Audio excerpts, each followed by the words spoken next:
Good evening and welcome to the District 14 Speech Contest Training. Tall Tales, Judging Criteria for Judges and Contestants. I am Joanne Sheets and I serve as the District 14 Contest Chair.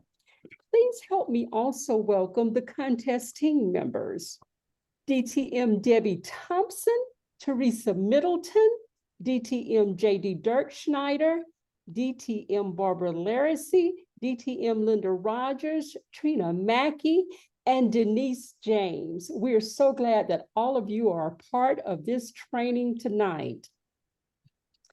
We are recording this session, so I will read the District 14 photo and video release statement. By attending this meeting, training, or event, I consent and authorize District 14 to copyright, use, and publish any of the images in any format, photographs, videos, etc., taken of me. I understand these images may be used for a variety of purposes and may appear on the District 14 website, social media, promotional materials, or any other media. I'd like to talk about Zoom navigation. Please mute yourself unless you're speaking. Leave your video on if possible. We would like to see you. You have access to the side-by-side view during the PowerPoint. You also have chat available. You can chat everyone or you can chat privately. Next slide. I want to remind everyone we have a wonderful speech contest season this year and in the spring. For Tall Tales, clubs are to have their contest completed by the end of September. And be reminded that clubs get to choose whether it's online or in person. The areas must complete contests by the end of October. That is an in-person only contest. And divisions must complete contests by the end of November. And that contest is in person only. And moving over to spring of 2025, the international contest, clubs complete their contests by the end of January. Clubs get to choose whether it's online or in person. Areas by the end of February, that is an in-person contest only. And divisions by the end of March. And that contest is in person only. Divisions may combine their tall tale contests with their international contests in March if they so desire. Now, let's get started with tonight's training. Tall Tales, Judging Criteria for Judges and Contestants. Our presenters tonight are JD Dirk Schneider and Debbie Thompson. JD, you have the floor. Thank you so very much. I'm excited to be here. You know, we have not had a Tall Tales contest in District 14 for over 20 years. So we need a little bit of training, don't you think? Tonight, this is what's going to be covered. Of course, there's the paperwork. I put that on top so we can forget it now. Tall Tales judging criteria. Any other judging considerations? The guide and ballot, protests, the chief judge, some resources, and Q&A. First, though, I'd like to start with the actual role of the judge, because in all my years of doing judges training, I still get some members who confuse speech evaluation with actually judging. If you're a speech evaluator, your purpose is to help the speaker improve. You know his speech objectives, and you consider that when you're giving them feedback. And you give him that feedback orally as well as in writing. But if you're judging a contest, you're not in the business of helping the speaker improve. You're there to choose the best contest speech. You don't know the speaker's speech objectives, and you don't even care. When you're a judge, you become an official measurer, and your tool is the criteria of the contest that you are judging. You're not evaluating a speech, you are ranking the best speeches in that contest.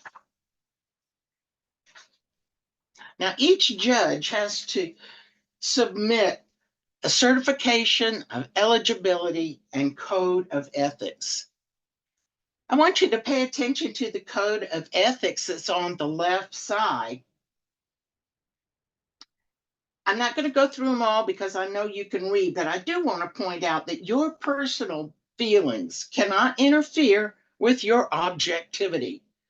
If contestant John is your best friend's boyfriend and you know he beats her every day, you cannot give him lower marks just because he's a jerk. I want you to take the tenets of this code to heart.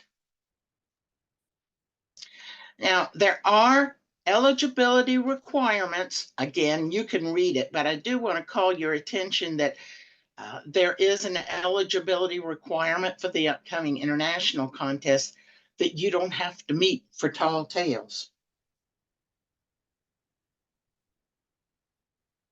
There's all that eligibility.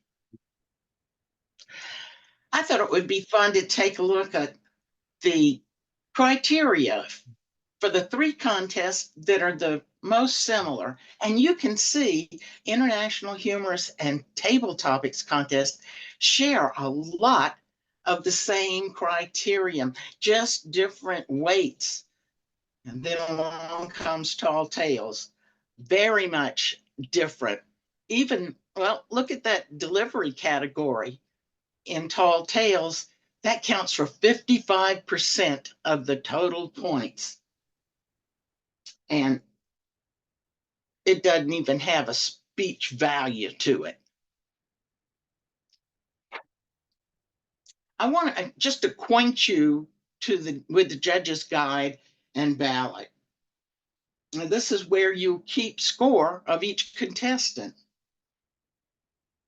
These synopses on the left side of the front page are just to jog your memory. They're not the full criteria. The full criteria is on the back of the page. So please become familiar with them. Now, these numbers represent the weight that Toastmasters assigns each criterion according to how important Toastmasters feels it is to the speech. You decide if the speech was excellent, very good, good, or fair, or how in the world did you get to this contest? You apply a point score to each contestant. Also on the back of the form is that same judge's code of ethics that you signed in your certification. This is here to remind you of your oath.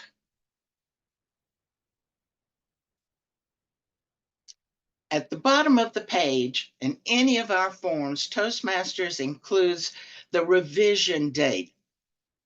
Make sure that you're using the most current form because occasionally they do change. Now we're getting into Tall Tales judging category, and there are three. Content, it only has one criterion in that category, but it's worth 30%. Delivery, again, that whopping 55%, and it has three criteria in that category. And language, one criterion, 15%.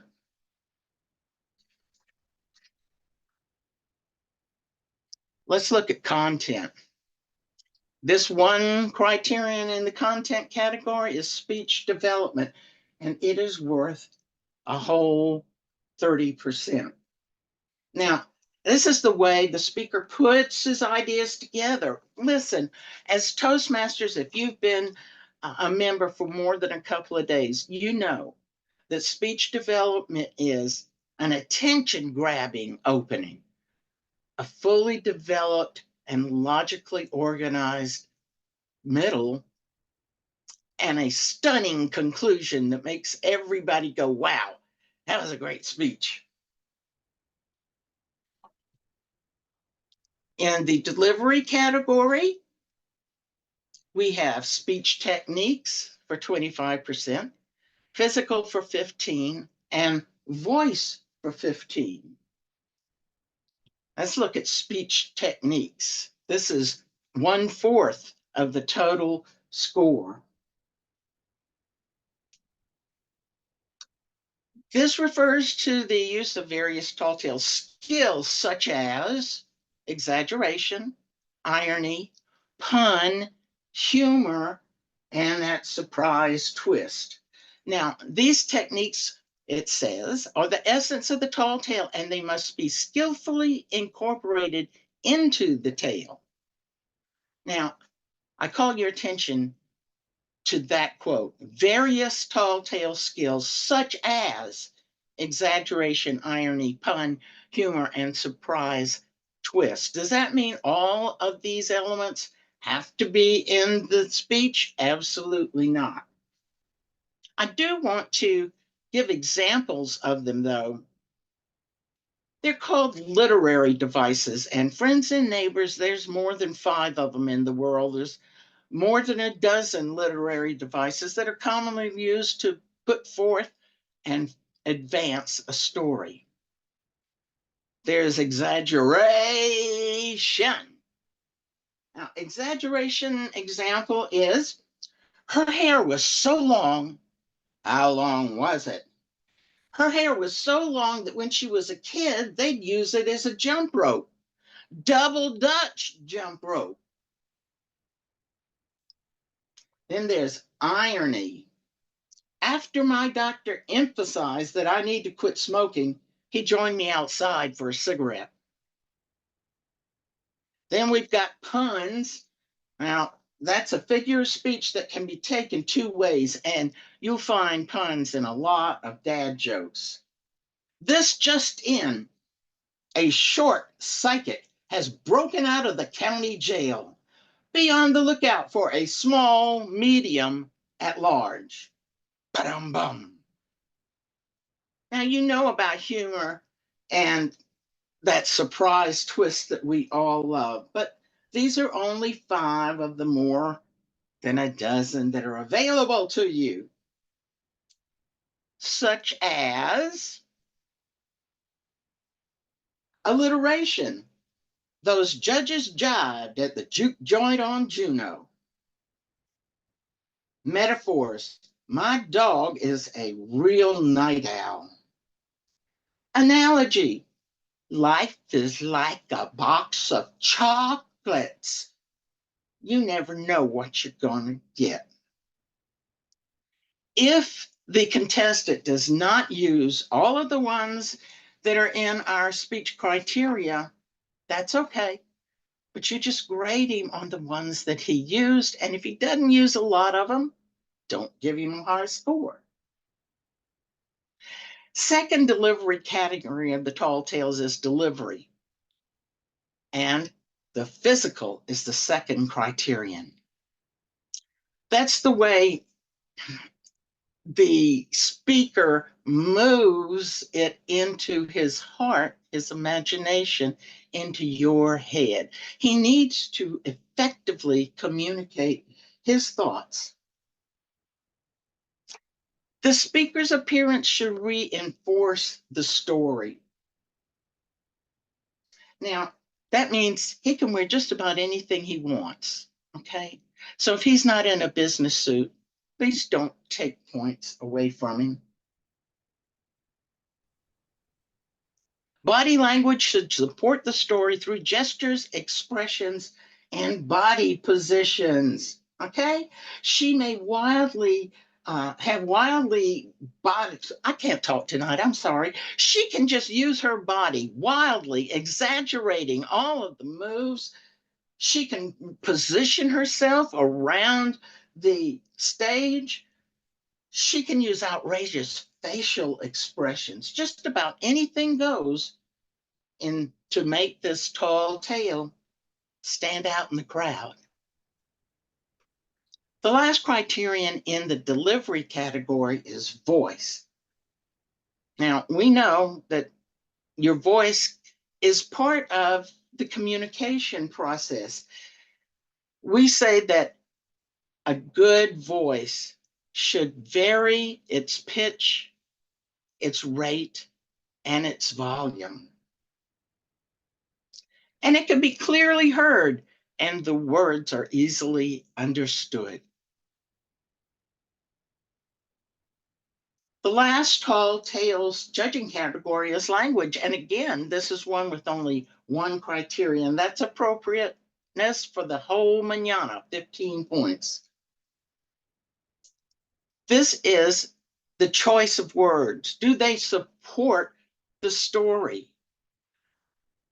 Are they appropriate for this particular audience?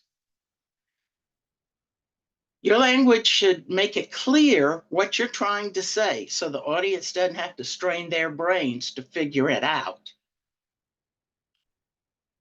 And proper use of grammar and correct pronunciation will show that the speaker is the master of the words being used. Now, if he uses ungrammatical language in the perfect spot in his story, don't you think that he's a master of the words being used?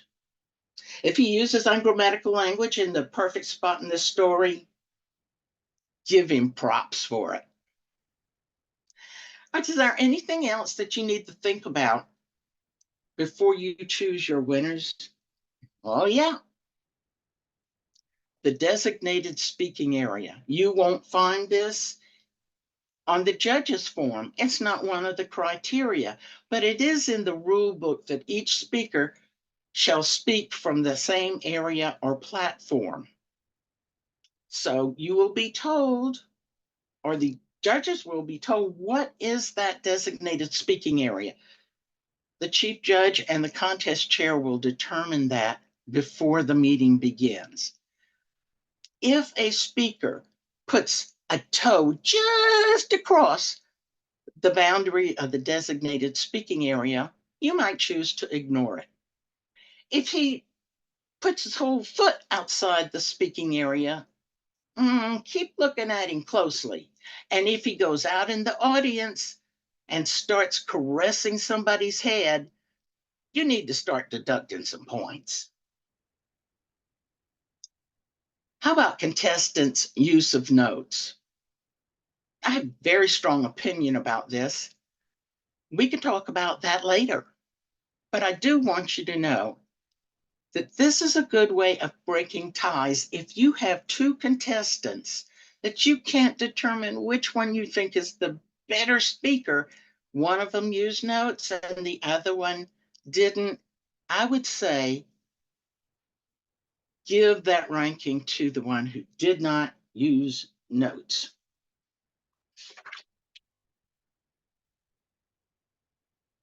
Technical difficulties. We're told that if the timing equipment fails, now keep in mind the timing equipment is the stopwatch and the timing signals. If the timing signals fails, the speaker will be given 30 extra overtime seconds. Mr. Wizard is trying to fix the timing signals or the device, and that'll take anywhere from a week to a year. That's hyperbole, another literary device. So when the timing equipment is fixed, 30 extra seconds doesn't cut it. What does the rule book say about environmental issues, such as the squealing mic, a power outage, that mile-long parade of fire trucks that goes by the door with their sirens screaming? What about these disturbances? 30 extra seconds isn't going to make up for it. You know why we have a rule book? It's to assure, as much as humanly possible, that we conduct a fair contest. If Stella can't get her groove back after an eternal pause, is that extra 30 seconds fair?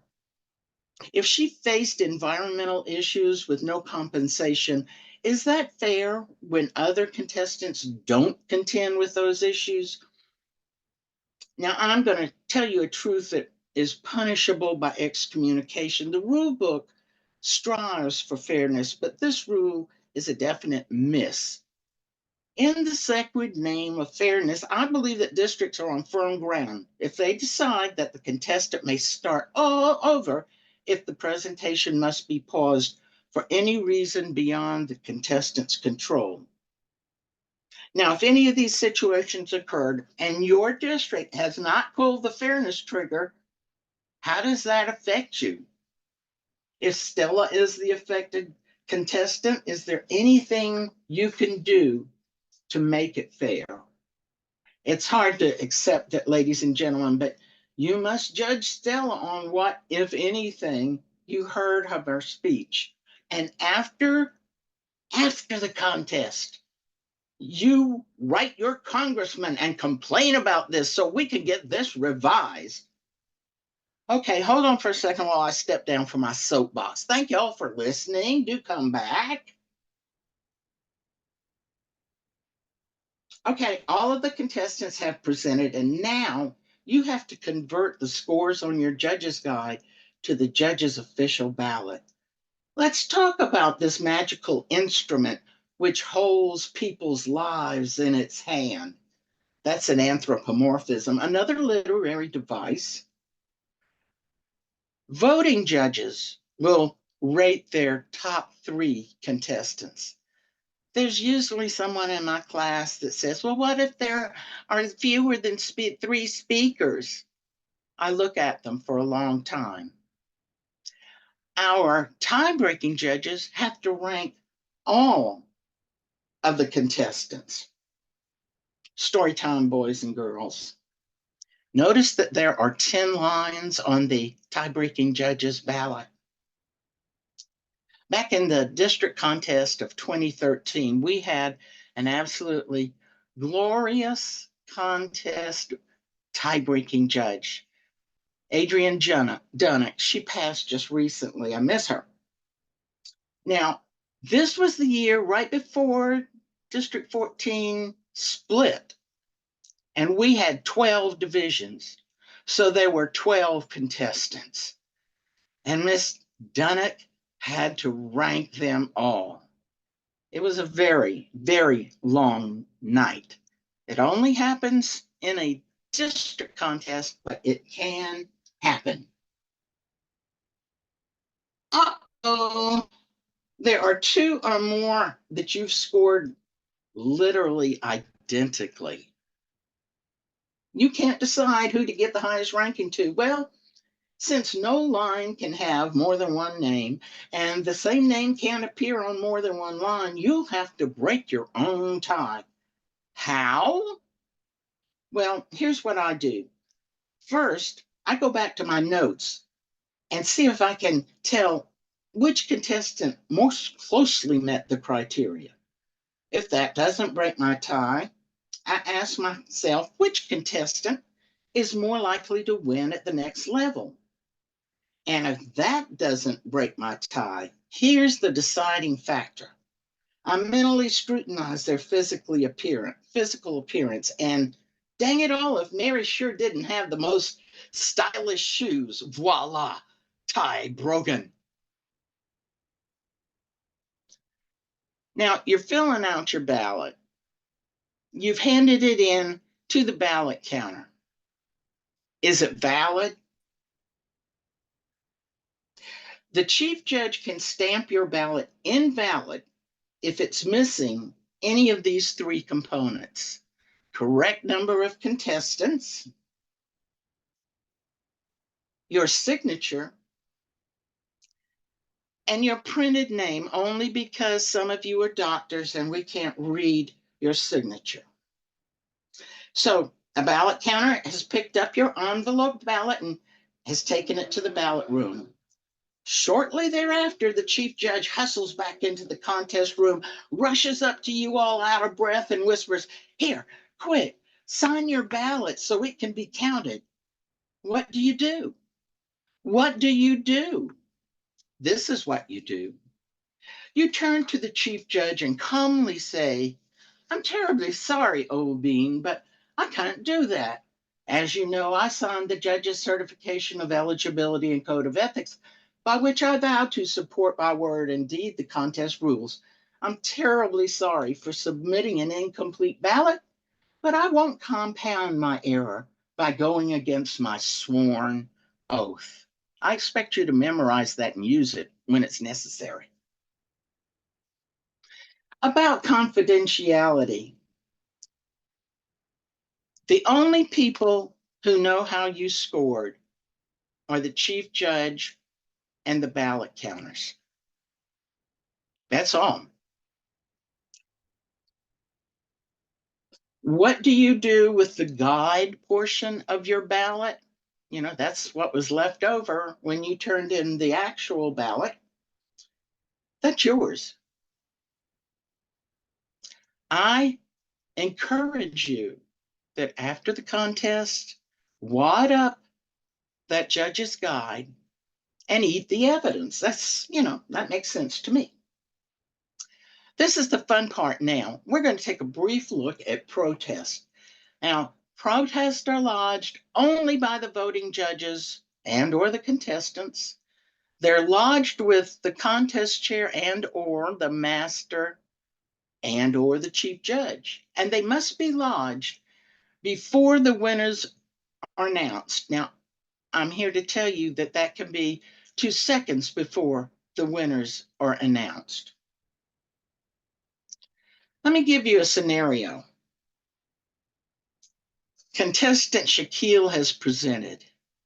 Then he is disqualified. How does that impact his score? You know, he's already spoken. And you know he was disqualified because he was protested and you were in on the discussion. So how do you treat it? You don't do anything. You keep the score you originally gave him, and they'll take care of the disqualification in the ballot room. There are only 3 bases for protest: eligibility, originality, and a relatively new one, reference to an earlier contestant or to an earlier contestant's speech. An example of this would be, I've known contestant Myra for years. That's innocuous, but it's against the rules. Another example is, contestant Myra's idea was brilliant, wasn't it? That's a neat idea, but it's against the rules. I'm going to briefly give a cursory glance to the contestant's eligibility, just so if you're ever confronted with it, you can say, I remember JD said something about this. Let me check the rule book to be sure.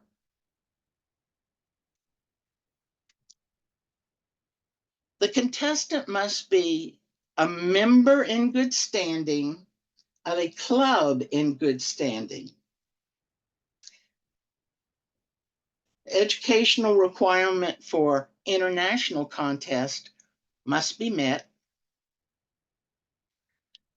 The rule book has a lengthy list of those members who are ineligible to compete, and that is certain leaders, or any candidate for elected office, and others. Also, a contestant cannot compete in more than one area contest. Eligibility has to be maintained at all levels of the contest. I'll give you an example. The club contest is held in September. Contestant A wins. The area contest isn't until October, after our renewal season. Somebody recalls that he has not paid his October dues. He was eligible at the club contest. He's not eligible for the area contest. And if he goes back and pays his dues, He fixes that error. It doesn't matter. It doesn't matter at what level he's caught. He's still disqualified. I will tell you that the contest chair, contest master, is the one who's responsible for determining eligibility, but sometimes it's really hard to glean all of this information. Originality is something that gets people uptight. So I want to unuptight you. Contestants must prepare their own substantially original speeches. Substantially original. That means 25% or less of the speech may be devoted to quoting, paraphrasing, or referencing somebody else's content. Let's flip that over. It means that at least 75% of the speech must be from that contestant's own imagination or experience. Okay, but how is the 25% determined? Is it by the number of words divided by 4? Or how long she spoke divided by 4? It's just a feeling. And the more contest you judge, the keener that sense will be. If you feel that more than 25% was devoted to quoting, paraphrasing, or referencing another person's content, you have to protest. And all of the judges together will consider it and determine, after they have spoken to the contestant, whether or not that criterion has been met or trampled. Any quoted, paraphrase, or referenced contest must acknowledge the source. Story time, boys and girls. I was a judge a couple of years ago for a district contest on the West Coast where a contestant started with the first couple of bars of the national anthem, the Star Spangled Banner. She had a beautiful voice. She had a fabulous speech, but somebody protested her. I couldn't figure out why, but I learned when we got in the judge's room, the protesting judge said she didn't give the source of the Star Spangled Banner. So she was disqualified because of this rule. So it gets very picky, and you need to keep on top of it. Now, this includes quotations from that very prolific quotation giver, Anonymous. How do you do that if you don't know the name of the source? Well, you do something like, it has been said, or we all know, or according to that old adage. In other words, you're letting people know you're not trying to kid them that this is from your imagination or experience. Okay, there's a protest on originality or referencing. Now what happens? Well, when this is lodged, the chief judge will gather together her little voting judges and go to a place in the location where she can't be overheard. The contestant is given the opportunity to respond to the judges if the judges have determined that this protest has legs and should be advanced. And after the contestant pleads his case, he leaves and the voting judges discuss. If a majority of those voting judges say that he needs to be disqualified, the contestant is disqualified. It has to be a majority of the voting judges, though. Let's play What Would You Do? You believe contestant Jim has not yet paid his renewal dues or that his club has not yet renewed. What would you do? Joanne, what would you do? That is a great question. I would say I would protest it because not yet paid the renewal dues. Absolutely. Absolutely. Thank you. At an area contest, you realized that you saw contestant Linda compete in another area contest just last week. What do you do? Denise, what do you do? I would file a protest based on the rule that a contestant may only compete in one area, Now, regardless of where the other area is located. that's what I was going to say. If this contestant is a dual member, he's a member of more than one club, and even if that other club is in Mongolia, if he wins that club contest, he's got to choose whether he wants to advance to the area contest in Mongolia or in his district on this side of the world. Thank you, Denise. You've heard Wanda Sykes talk about the same subject in the same way. Trina, what would you do?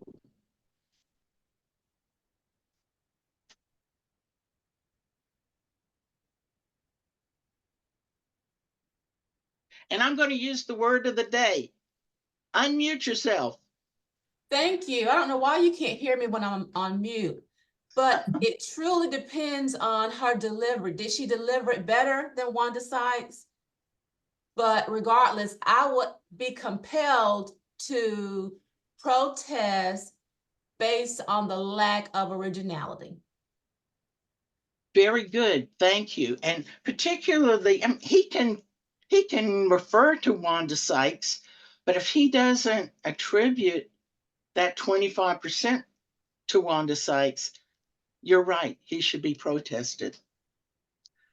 A contestant tells you he suspects an originality violation. Barbara, what would you do? Okay. The contestant suspects an originality violation. I guess the contestant needs to let the chief judge or the contest master know that he has a protest, since only contestants or voting judges may file a protest. Very good. Thanks, Barbara. A member of the audience tells you he suspects an eligibility violation. Linda, what would you do? The member of the audience cannot file a protest because that member is not a contestant and that member is not a voting judge. Usually, thank you, Linda. Usually this happens when the audience member is the mother of another contestant in the contest. You know that the contestant spoke way over time. What would you do? Debbie, what would you do? I would do nothing. I would continue to judge him as normal. I don't pay attention to time. Correct. I hope you caught that last part, boys and girls. You're not responsible for timing, even if you know that you had to spend the night there before that speaker concluded his speech. You have to judge him as though he was in time. That will be taken care of in the ballot room. Now, on or around Labor Day, a video will be available that explains the 8 ways you can get kicked out of a speech contest and the fine print you should be aware of. Let me tell you, this video puts it in logical order, the information that's now scattered around the rule book. You're going to learn the law, the police informants, the booking procedure, posting bail, your day in court, and how you beat the rap It's coming soon to District 14 training YouTube channel near you. Well, that's an overview of the Tall Tales judging. In it, I referred to the chief judge of the contest. And now it really is my great pleasure to introduce six-time distinguished Toastmaster Debbie Thompson, who will explain who this big wig, that's a pun, folks, who this big wig is and what the official does. Take it away, Debbie. Thank you, JD. Hear ye, hear ye. It's time for us to talk about chief judges. Now, there's no way we can cover everything that a chief judge needs to know. That needs to be additional training with a lot more details. But we did want to talk about Tall Tales tonight because this is all about getting you prepared for the Tall Tales contest. Now, you'll notice in the rule book that the chief judge's checklist says the chief judge appoints and counsels the voting judges, the ballot counters, excuse me, the timers, and the secret tie-breaking judge. So I want to talk just a brief bit about voting judges one more time, just so you understand. A voting judge is not the chief judge. Chief judge does not vote, and a voting judge does not consider the tie-breaking judge. So that is the rest of the judging team. The ballot counters, I really couldn't find anything different between the ballot counters for Tall Tales versus any other contest. And so there's really no distinction with Tall Tales for ballot counters. The timers, however, do have a different time for Tall Tales, and we're going to talk about that in just a second. And somehow the tie-breaking judge does need to be counseled and understand exactly what they need to do for Tall Tales. So they need to understand all of the things that JD taught us about, all the criterion in Tall Tales, understand what exaggeration is, what you're looking for, and everything on the ballot. Next slide. Excuse me. It also says in the checklist that the chief judge conducts the briefings for the voting judges, the counters, the timers, and the tie-breaking judge. Now, it does say that the tie-breaking judge does not attend the same briefing as the voting judges, but that does need to be done. They need to be briefed so they understand exactly what they need to do as a tie-breaking judge. One of the reasons I put a Zoom briefing here is because the rule book does say that you can have these briefings via Zoom or virtually. A lot of times that will allow you extra time to go over everything you need to do and answer questions. And that is an option that hopefully you can do these briefings ahead of time. I know in the past when we had in-person contests, a lot of times the briefing was done 20 minutes before the contest, and that can be extremely unnerving. So I do suggest that you try to have these briefings ahead of time and make sure that you are able to cover everything. Next slide. I did want to talk about the difference in time because that is something the timers really need to understand. The Tall Tales timing is 3 to 5 minutes. And with 30 seconds before and after, so anywhere from 2.5 to 5.5 minutes, and you'll see the timing there. So you need to make sure your timers do understand that Tall Tales timing is different. Okay, next slide.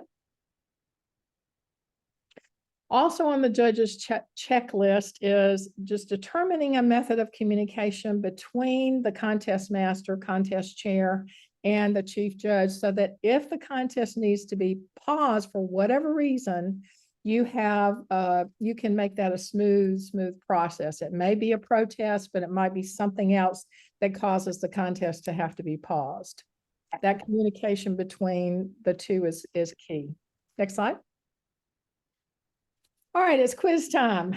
Now we heard JD go through protest.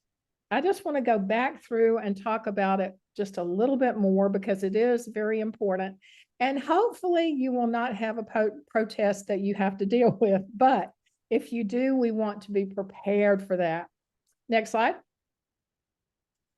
What can be protested? Anybody, you can put it in chat. Shout it out. What can be protested? All right, Eligibility, okay, Originality, okay. And that latest one, reference of another speaker or another speech. Next slide. There we go. Eligibility, originality, and reference to another contestant or their speech. Next slide. Who can lodge a protest? Remember, we said this. It's contestant, not everyone. Okay, contestant. or judge. Voting judge. Yes, voting judge. Okay. All right. Debbie, Uh-huh. that rule about making reference to someone or someone else's speech material, that is in the same contest. Right. Yes. Just want to make sure that that was clear. Okay. Thank you. Next slide. Who do you lodge the protest with? You suspect something, you want to say something to someone, who do you need to tell? chief judge, Okay. Anybody else? Contest master. The rule book says chief judge and or contest chair or contest master. Okay. So always you can tell the chief judge, and that's as much as you need to do. Before a contest can be disqualified for originality or referencing another speaker or speech, what has to happen? You have to have a meeting. I'm sorry? Speaker has to finish. The speaker has to have their day in court. They have to be able to, the contestant or speaker has to be given the opportunity to respond to the voting judges. And so I just wanted to point this out one more time because I think it's important that JD mentioned it may be very, very hard for you to say because you're not sitting there with your stopwatch. What is exactly 25% or less? Is that 2 minutes? Is that 2.5 minutes? How long was their speech? You don't know that. But I think the reason we have a process and the reason we have a team is so that we can be fair about these things. And so you want to make sure that you give the contestant an opportunity to come in and give their side of the story. And so I'll tell you an example of one that I had several years ago. There was a protest because the speaker had talked about her grandmother reading her bedtime stories when she was a young girl. And a lot of her speech, I would say it was very evident that it was more than 25%, was this poem that her grandmother read her every night. We called the contestant back into the room with the voting judges and the chief judge and explained what was going on. And she told us, no, I made up that story. I made up that poem.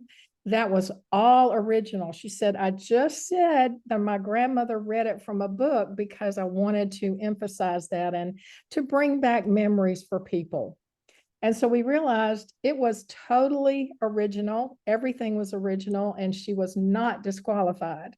So it is important always to hear from the contestant to see their side of the story. Next slide. How many judges must agree to disqualify a contestant? the majority, Majority, there you go, okay. And the decisions are final. So once they make that decision, it is final, okay? Next slide. There is a lot of communication that needs to happen between the contest master and the chief judge ahead of the contest. And so one of the things we talked about was the designated speaking area. This really needs to be done in enough time that you can brief both your contestants and your judges. And so the contest chair or contest master is going to brief the contestants. They need to tell them exactly what the speaking area is. The chief judge is going to let the judges know the speaking area. So it needs to be identical. You don't need to tell one group one thing and another group another thing. It does have to be the same. And so that is important. Next. The other thing is, how will you let the contest master know when the ballots have been collected? You may simply say, contest master, the ballots are collected, and then leave the room. It just makes for a smoother contest when you've talked about some of these things ahead of time, and don't let them stump you up. The other thing then, when the results are ready, or you just planning to come back in the room and give the results to the contest master, how are you going to handle that? It's just a brief discussion ahead of time. And next. The procedure in case of protest and disqualifications. And so you need to understand, if that happens, we had a protest at one point, and it was in the middle of the interviews. You may want to talk about, continuing the interviews so that it's not obvious, because you do have to ask the contestant back to give their side of the story. So you finish the interviews, and then you meet with the judges meet. And so you may want to talk about that process. How are the judges going to be called out? How are we going to get in touch with everybody? That kind of thing. So you understand how that process will be made a lot smoother. Next slide. We do have previous videos that we recorded last year before, and they are on our training channel under the playlist for speech contest. I wanted to point out these three for you though, because they do cover tall tales as well as the other contests. And so one of them is how to be a law-abiding judge. As I said, it does include tall tales, so it will go through that. How to be an honorable chief judge, a lot more detail about what chief judges really need to understand. So that is a really good video. And then there is a video on, I think it's about 6 minutes, on breaking ballot room ties. That's very, very important for a chief judge. If you do have a tie, you need to understand how to accurately break a tie. Next slide. I think at this point, we wanted to see if you have any questions. So I think we're going to open the meeting to questions at this point. I have one question. Okay. What is the timing for the protest? How much time, how soon they have to protest? You have to protest before any of the winners are announced or anything like that.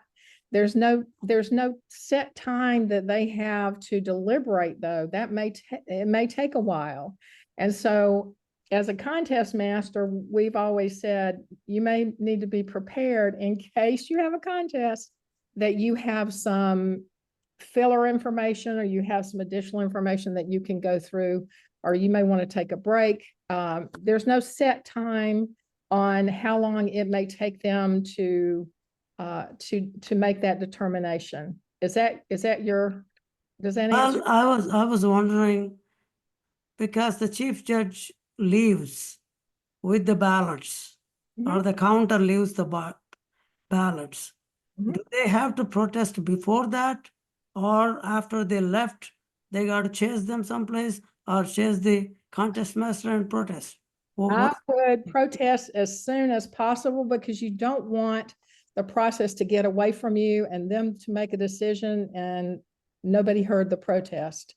And so personally, if I had a protest and I were a judge, I would make sure that I quietly let the chief judge know while they're still in the ballot room. At that point, you should know if there's a protest.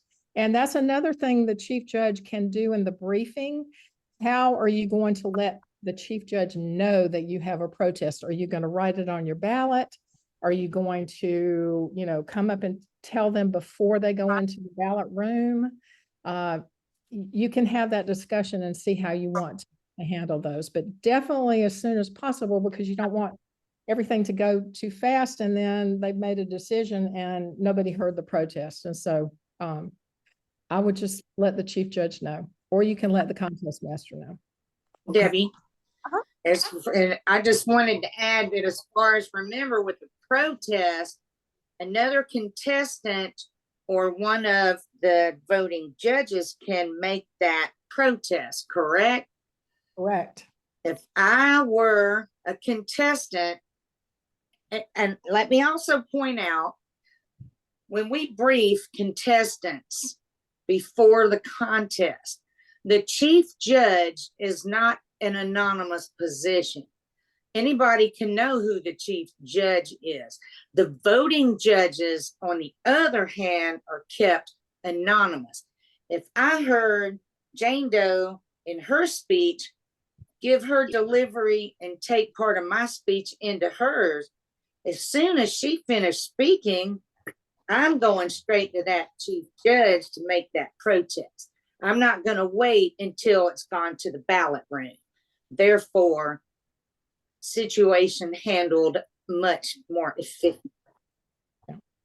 Now, that does not mean that they stop the contest at that point. There may be 3 other contestants that have to go. That's part of the discussion, but what I've seen is you continue the contest, but whoever you've reported it to knows that there's a protest, so they know they have to deal with that. Debbie, if I could make a comment, this is where we tell the contest officials to make sure that the contestants have the phone number for the chief judge. So if they see something that they need to protest, they can send a text to the chief judge right away. And when the chief judge goes into the ballot room, they can check their text to make sure that no one has protested. Very good. Yeah. That's good. Debbie, we have some questions in the chat. Okay. Before we What- get to that, we had some hands raised. I know that Mike Coe had his hand raised. Yeah, that he And I has a believe he question in dropped the- his question in the chat, which is, what is the size of a typical speaking area? I think that's up to your club, your area, your division. I've typically seen it be a stage. Recently in in-person meetings, I've seen it be, I've seen them tape it off. So there is no question. They put duct tape down to show the speaking area so that there's no question for anyone, judges or contestants, what that speaking area is, because it's been laid out on the floor. And so it can be whatever you want it to be. It needs to be enough room that they can move around. I've seen them say, to the front of the row of seats. But again, I think marking it off is a great idea, because then nobody questions. Everybody sees exactly the same speaking area. And it can vary depending on the venue and the amount of room and how Right. the room is set up. And I want to add too that during the international contest, which we'll get into this more later, but when we had our district contest, Mr. Bullard, when they were going to do the recordings, they had to stick to that speaking area so that it fit within the parameter of his video that was going to be sent up to regionals and finals. Okay, we had one of the first questions we had was, how does someone in club find who to send their results to at the next level? Area directors. Send your results to your area directors. Right. Okay. There was also a question, is there a minimum number of contestants that need to participate for our contest to be valid? There's no minimum. If you have one contestant and you have but if you have one contestant and you have chosen to have an official contest, you do have to follow the contest rules. If for some reason, and I've seen this happen, I've seen one contestant, but they were disqualified because of time. Everybody said, well, can we send somebody else? No, you had a contest, they were disqualified. That is it. So you do have to, even if you just have one, it still applies to originality. It still applies to all of the rules in the rule book. But if you have a contest, you have to follow the contest rules. Another question is, where do we obtain the rule book and ballot paperwork? this is one thing that we want to do as a contest team, and that is to get the most current documents on the District 14 website. However, the last time I looked, it is not the most current rule book and it is not necessarily the most current documents. If you go to the Toastmaster International website, you can download for free the 2024-2025 contest rule book. Make sure it is has the revised date and it is the most current. And then that's where you would also find the most current contest forms. Now, I believe, if I'm not mistaken, they had a Tall Tales contest kit that you can download and it has the forms that you would need. So that is where I would make sure. Eventually, though, we want to have it on our website. So hopefully we can get that done soon. Okay, and another question we have is, will we get copies of the slides or a copy of the video for this training? Joanne, you want to answer that? You got, excuse me. That is a great question. All 3 videos of the training that we've had in August will be posted. Let me back up for a minute. All of the information, all the videos will be posted to the District 14 Trainings YouTube website within the next few weeks. And I'll say few weeks because we have to have time to get everything processed and put on the website. So yes, you will have access to the videos. Carol, thank you for your patience. I see that you have your hand raised. Yes, how do in-person contests, how do you keep the judges anonymous? You do the best you can. We've had them spread out. A lot of people like to judge themselves to see how close they can get. You know, it's hard sometimes you see somebody filling out the forms. It's hard not to say, well, that person's a judge, but you do the best you can. And that is, you don't announce the judges, you don't congratulate the judges in person. You can congratulate them as a group. You know, thank you so much for judging today and being an official, but you don't announce their names. You just do the best you can.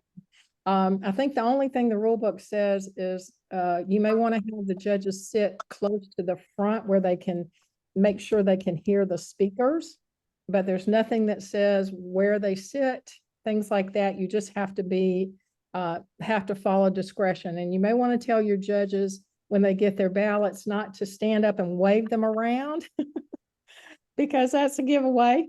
But as discreetly as they can hold their ballots up for the ballot counters to count.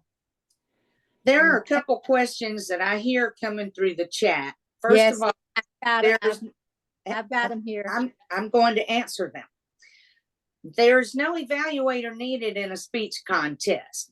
We're not here to evaluate. We're here to judge according to the criteria that JD discussed on the form. The other questions are how many voting judges. It says in the rule book for clubs, 5 if practical. If you're having a club contest and you can only get 3 judges, if practical, that's what you use. When you come up into area and division and district, if I'm not wrong from memory here, let's see, it's an old memory, you need a minimum of area, you need a minimum of 7. Division, you need a minimum of 7. District says you need a minimum of so many from each of your 8 divisions. But I've not known if they've ever had that many judges at a district contest. And sometimes areas come together to hold multiple area contests, and judges from the different clubs judge each other. And there you have no conflict in, I can't judge because Barbara's in my club and she's competing. Okay. There's also questions that if we need help filling all the contest support roles, who do we contact, and can these roles be filled by online attendees? JD? if you need help filling out like the judge's guide and ballot, No, if you need help filling the roles, getting people to do it. oh, Fun- honey, you go out, oh, easy. Functionaries. You go out in the middle of the street, wildly waving your hands and say, "We got cookies if you'll come in and." At club level, you can't get blood out of a turnip, is what I say. And at club level, it says as far as practicable. And that means just that. If you can't find anybody, you just go with what you have. At the higher levels, at area and division and district, there's no reason why you can't fill those positions. If you absolutely can't from that area or from that division, go to another area, ask a friend in another division. As long as they are paid Toastmasters, they can fill those positions. I do want to, first of all, did that answer your question? I think the question is, knowing that above the club level, area and division and above person, for those in person, can you have online attendees be functionaries for those contestants that are speaking in person, with the functionaries being online? So is the question, what do you do in a hybrid contest? Well, we don't have them. Or we don't have any hybrid contests. It's going to be either everybody's in person or everyone's online. Or club level. So if you are having an in-person contest, then all your functionaries need to be in person. Right, for area and for division and district, that is the rule for this year. Yep. I would like to mention a question that was recently asked about evaluations. And, I had that little slide, evaluation is different from judging a contest. Does that mean that nobody can evaluate the speaker's speech? Oh, no. Absolutely not. He can have a friend who is not a judge evaluate him, give him the oral evaluation after the contest so that he can get credit for that speech. If you are a judge, you can't do that. If a contestant comes up to you and says, "How did you score me?" You have to say, "I'm sorry, I'm not allowed to tell you." If he comes up and says, "Can you give me any help? I didn't win. How can I improve?" You've got to say, you might want to go to your club vice president education or a friend who is in the audience, because I can't talk to you about that. Right. So JD, I see a couple of chat things that I wanted to respond to. One is, are Tall Tales and International Contests two separate contests? Yes, they are. They are different contest types. One of the reasons we're so excited about Tall Tales is your only eligibility for a Tall Tale is you have paid your dues and you were in a club in good standing. So challenge a lot of your newer members to do Tall Tales. We have wonderful speakers. Get them involved, have a contest, and let them compete against each other. International has a little bit more qualifications than that. So sometimes our newer members won't be eligible to be in an international contest. The other thing is the rule book and all of the forms are on the Toastmaster International website.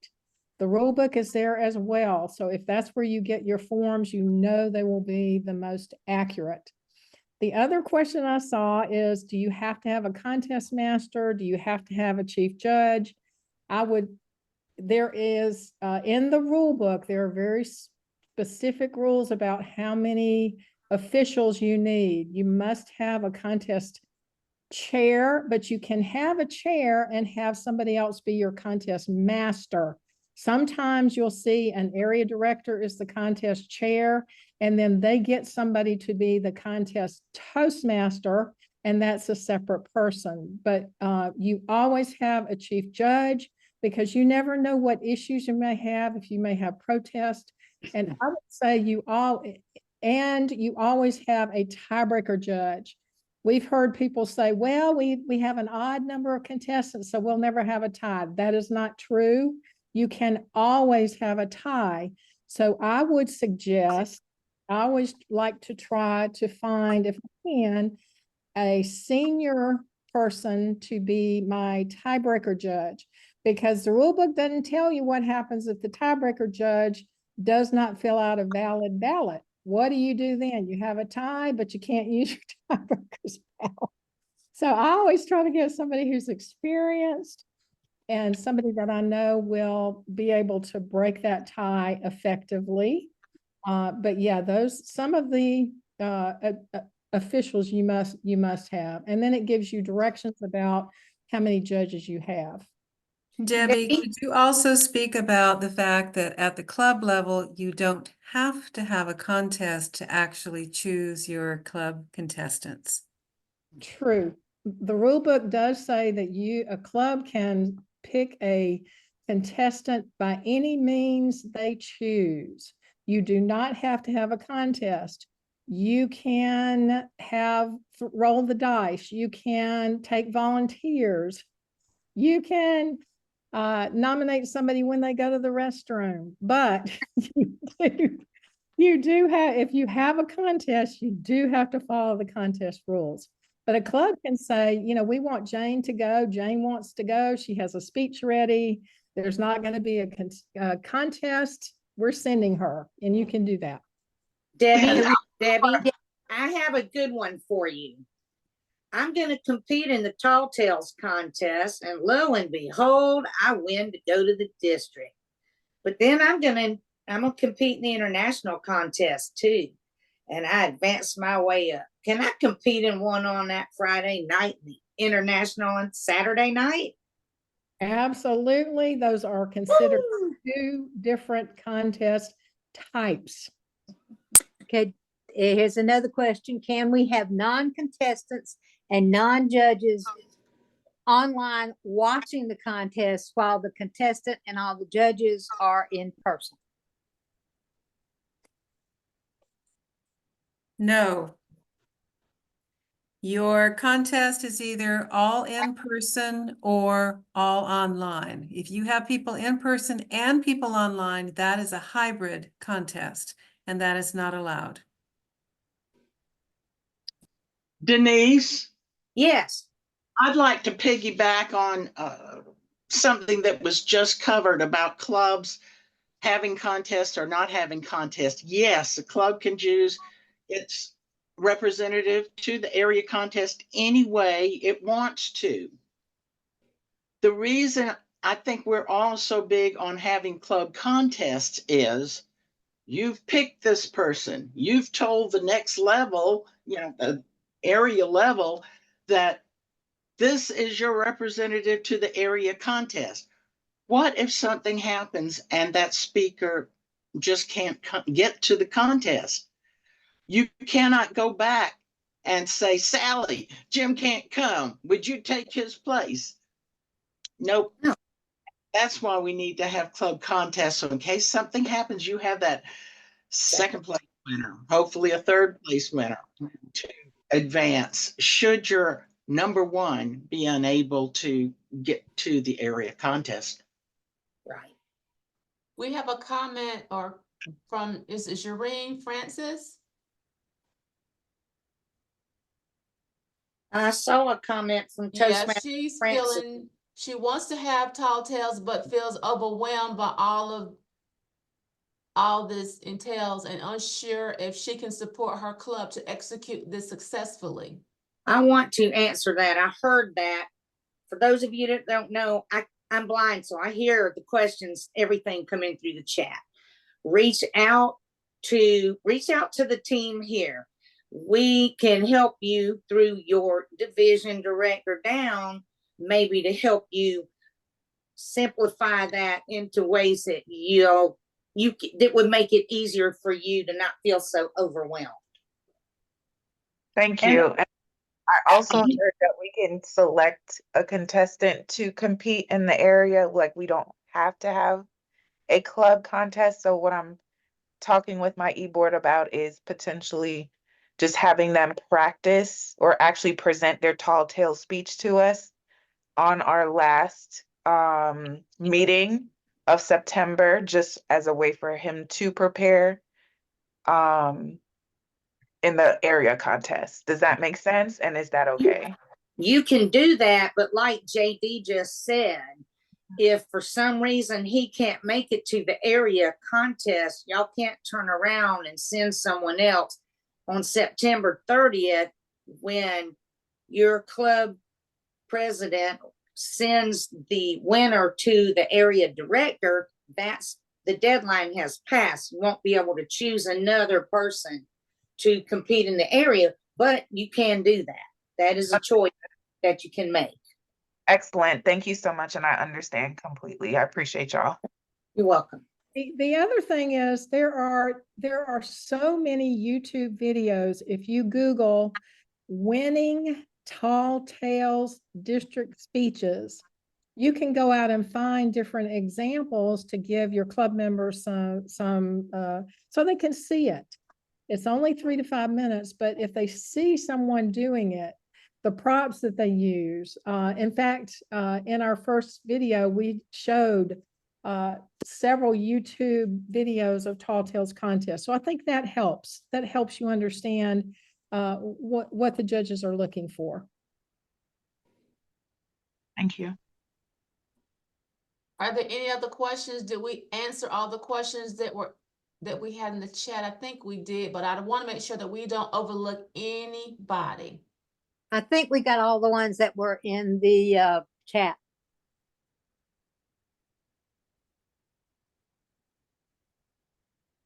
Okay, wonderful. Thank y'all so much.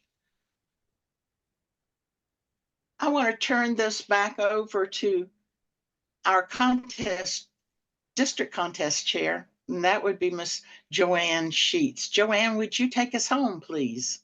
Thank you, JD, and thank you to everybody who attended tonight. You had great questions for your upcoming contest, how to do this and when to do this. So I'm excited for you. As Debbie mentioned earlier, I want to point you to the training videos that are on the District 14 Trainings YouTube channel. How to have a fabulous contest, how to chair and master fabulous contest basics for contestants, how to be a law-abiding judge, how to be an honorable chief judge, how to have a terrific online contest, breaking ballot room ties.